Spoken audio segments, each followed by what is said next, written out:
आज से करीब 1 साल पहले 8 जून 2021 को रेडिट पर यह पोस्ट वायरल होता है। पोस्ट के वायरल होने के पीछे की वजह सहारा के बीचों बीच मौजूद ये सर्कल्स। अब ये देखकर आपके दिमाग में क्या आ रहा है? सहारा के फेमस स्ट्रक्चर्स जैसे कि द आई ऑफ सहारा या द पिरामिड ऑफ गीजा की तरह इन्हें भी किसी एलियंस ने बनाया होगा, बट नहीं, ऐसा नहीं है। रेडिट पर जिसने ये पोस्ट डाला था वो इंसान गूगल अर्थ पर कुछ ढूंढ रहा था, मतलब रिसर्च कर रहा था, और इस पोस्ट में उसने खुद ने लिखा है कि हो सकता है ये सर्कल्स और कुछ नहीं बल्कि टूम ऑफ टिबाल बेलेट यानी टिबाल बेलेट का मकबरा है। पर इतना बड़ा मकबरा कि वो गूगल अर्थ पे दिखे, ये कैसे संभव हो सकता है? और वॉक्स जो कि एक मीडिया चैनल है, उनके भेजे गए जर्नलिस्ट ने तक मना कर दिया था कि ये टूम्स तो है ही नहीं। तो अब अगर ये टूम्स नहीं है तो ये क्या है? और किसने बनाया सहारा के बीचों बीच ये बड़े बड़े सर्कल्स? वेल, यही मिस्ट्री को सुलझाने के लिए वॉक्स के टीम के लोग इन इनर सर्कल्स को खुद विजिट किए और वहां पर पहुंचकर उनके सामने आए कुछ बहुत ही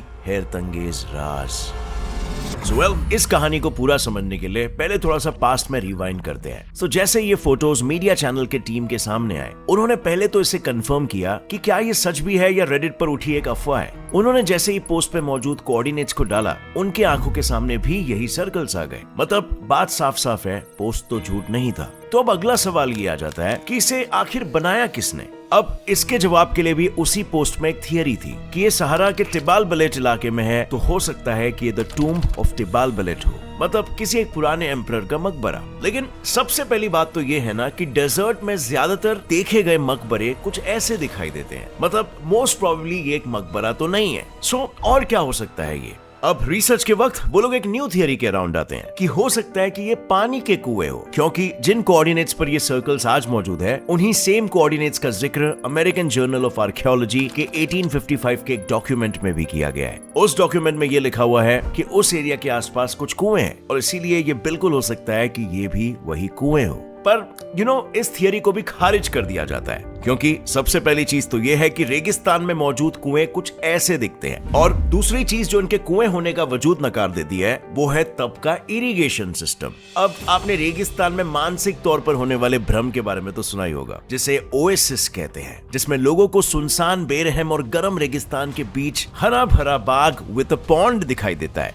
ये एक तरीके का रेगिस्तान का मिराज होता है, और ये कोई मनगढ़ंत कहानी नहीं है, बल्कि कई यात्री इसे एक्चुअल में एक्सपीरियंस करते हैं। बट सिर्फ मिराज और ओएसिस नहीं, बल्कि रेगिस्तान में असल में भी बीच में पॉन्ड्स मौजूद होते हैं, लेकिन वे बहुत ही स्पार्सली डिस्ट्रीब्यूटेड होते हैं, और रेगिस्तान के बीच पानी का एग्जिस्टेंस इन्हीं की मदद से प्रूव किया जा सकता है। मतलब अगर रेगिस्तान में पानी है और इसी पानी को उनके स्रोत से गांव और सिटीज तक पहुंचाया जाता है, ये किया जाता है इरिगेशन सिस्टम के जरिए। अब जरा ये देखो, सहारा में मौजूद 3000 साल पुराना इरिगेशन सिस्टम। इस सिस्टम को वहां पर फोगारा या फिर कनात भी बुलाते हैं। अब अगर देखा जाए तो अपने सर्कल्स के सबसे पास मौजूद म्युनिसिपैलिटी का नाम फुगारेट इजाउया है, और इसीलिए ये कंफ्यूजन भी क्रिएट होता है कि लोग इन सर्कल्स को वाटर वेल समझ लेते हैं, लेकिन ऐसा नहीं है। अब अगर फुगारा को अल्जीरियन कॉन्टेक्स्ट में देखें तो वहां के फुगारे करीब 1800 साल पुराने हैं। इन कनातों के लिए पर्शियंस को क्रेडिट दिया जाता है, जिन्होंने करीब 3000 साल पहले इनकी खोज की थी।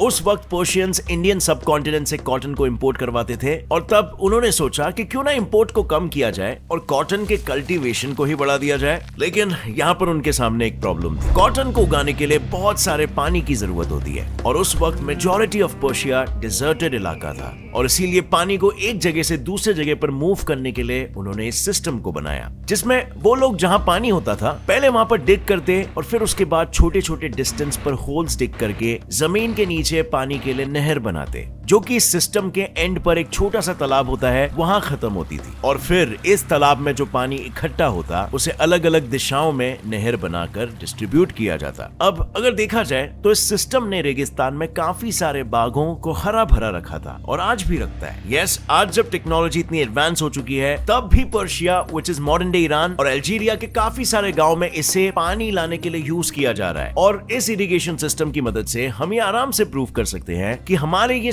सर्कल्स वाटर वेल्स नहीं है। मतलब जरा इन फुगारों के मैप को ध्यान से देखो, जहां जहां ये सिस्टम मौजूद है वहां वहां ये सिस्टम आपको रेगिस्तान के बीच से किसी न किसी गांव की तरफ तो लेके ही जाएगा। लेकिन हमारे सर्कल्स को अगर आप किसी ही डायरेक्शन में लेके जाओ, आपको उनके आसपास कहीं भी कोई सिविलाइजेशन नहीं दिखाई देगा। और जो सबसे करीबी शहर एन सलाह है वो भी इन सर्कल से 160 किलोमीटर दूर है। मतलब ये तो साफ है कि ये सर्कल्स ना तो वाटर वेल्स है और ना ही किसी इरिगेशन सिस्टम का कोई हिस्सा। So again the question still remains the same कि आखिर ये क्या है और किसने बनाया। अब रिसर्च के वक्त लोग एक आखिरी थियरी पर आए कि हो सकता है कि ये ऑयल यानी कि तेल के कुएं हो। OPEC, organisation of petroleum exporting countries, world का 44% ऑयल प्रोड्यूस करती है और अल्जीरिया, जिसके सहारा डेजर्ट में ये सर्कल्स मौजूद है, वो भी इस ऑर्गेनाइजेशन का मेंबर है, जो वर्ल्ड वाइड ऑयल प्रोडक्शन में 17th रैंक पर आता है। मतलब ये हो सकता है कि ये तेल के पुराने कुएं हो।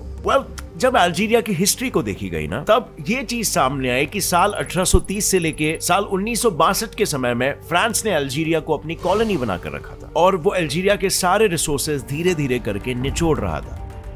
और उसी दौरान जब काफी सारे रेगिस्तानों में ऑयल निकलने लगा तो 1953 में फ्रेंच पेट्रोलियम पब्लिक कंपनीज ने शेल कंपनीज के साथ मिलकर CREPS, which stands for company डे रिसर्चेस एट द एक्सप्लॉयटेशन डे पेट्रोल और सहारा की शुरुआत की। ये एक फ्रेंच एक्रोनिम है Sahara petroleum research and exploitation company के लिए। इस कंपनी को 1956 में अल्जीरिया के एजेले नाम की जगह पर सबसे पहले ऑयल मिला था और उस खोज के बाद तो अल्जीरियन ऑयल को बस में करने के लिए सारी कंपनीज में एक जंग छिड़ गई। हर कोई बस इसे अपने ही हाथ में करना चाहता था। अब हमारे जो सर्कल्स है ना, वो इसी क्रेप्स कंपनी की देन है, क्योंकि जैसे कि आप इस मैप में देख सकते हो, ऑयल ढूंढने के लिए ये इतना एरिया क्रेप्स को दिया गया था और इन सर्कल्स को आज तक कोई आइडेंटिफाई नहीं कर पाया, क्योंकि ऑयल रिसोर्सेज को चेक करने के लिए जो साइस्मिक सर्वे की टेक्नोलॉजी इन्होंने यूज की थी वो काफी पुरानी थी। इन केस यू वंडरिंग ये साइस्मिक सर्वे क्या होता है, एक साइस्मिक सर्वे कुछ ऐसा दिखता है। इसमें हम जमीन में एयर प्रेशर छोड़ते हैं और उससे जो वेव्स जनरेट होती है उनसे ये पता लगता है कि जमीन में खोदने लायक कोई रिसोर्सेज है भी या नहीं। इस टेक्नोलॉजी का मॉडर्न वर्जन कुछ ऐसा दिखता है जिसे साइस्मिक वाइब्रेटर कहते हैं। लेकिन ऑयल की मौजूदगी को देखने के लिए 1950s के अल्जीरिया में जो मेथड यूज हुआ था उसमें ऐसी मशीनों की जगह पर डायनामाइट्स को जमीन के अंदर गाड़ कर उन्हें एक्सप्लोर किया जाता था।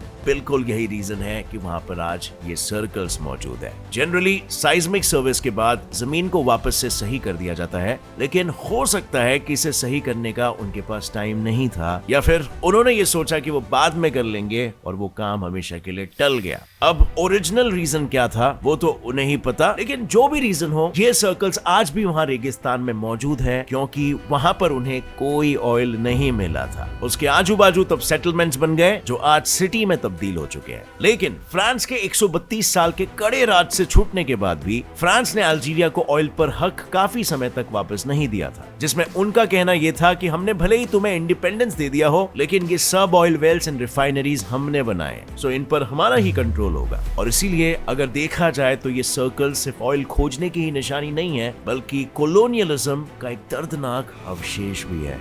सो या फ्रेंड्स, ये थी हमारे सर्कल्स की कहानी। एलियंस और यूएफओस की थियरीज हमें काफी इंटरेस्टिंग लगती है, लेकिन sorry to break your heart over here, यहाँ पर फैक्ट तो कुछ ज्यादा ही रियलिस्टिक है। So what do you think, ये थियरी आपके हिसाब से सही है या आपको लगता है वजह कुछ और है? कमेंट सेक्शन में शेयर करना, और अगर इस वीडियो से कुछ भी नया जानने मिला तो एक लाइक जरूर ठोकना। Gets it fly fact channel को अभी सब्सक्राइब कर लो और बेल नोटिफिकेशन दबाओ ताकि आगे आने वाली हमारी कोई वीडियो की अपडेट आप मिस ना कर सको। See you very soon, till then as always stay curious and keep growing. जय हिंद।